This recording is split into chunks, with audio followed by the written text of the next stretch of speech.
Hello. हाँ जी, कौन बोल रहे हैं?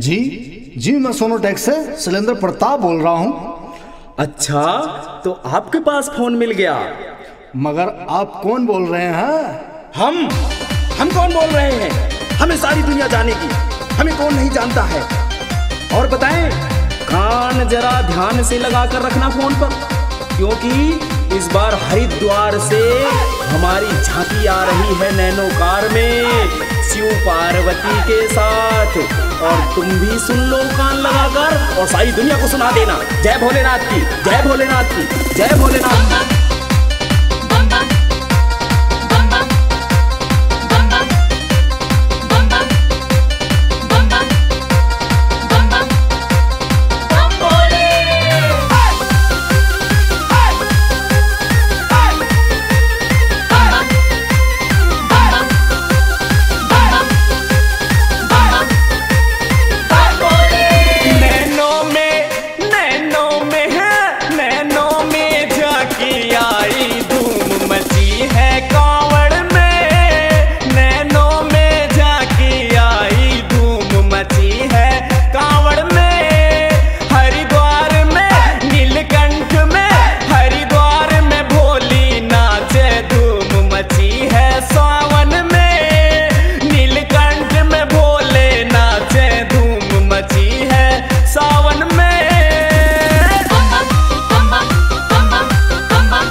शिवाय रे, कोई कांधे कावड़ उठा के पैदल पैदल जावे रे।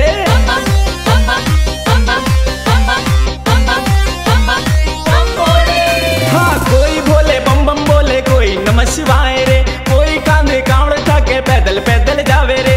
कोई बोले बम बम बोले, कोई नमः शिवाय रे, कोई कांधे कावड़ उठा के पैदल पैदल जावे रे।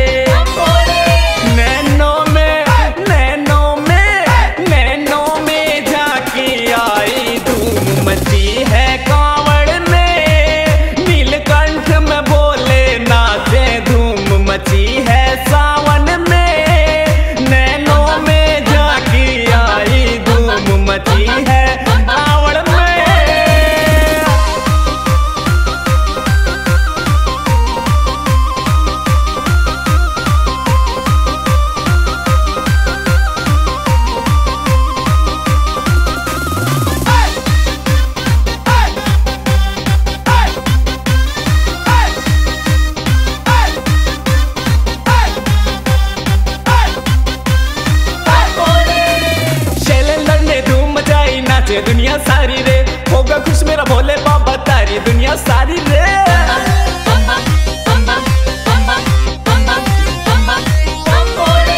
हाँ, शैलेंद्र ने धूम मचाई, नाचे दुनिया सारी रे, हो गया खुश मेरा भोले बाबा, पुष्पा भी संगाई रे। शैलेंद्र ने धूम मचाई, नाचे दुनिया सारी रे।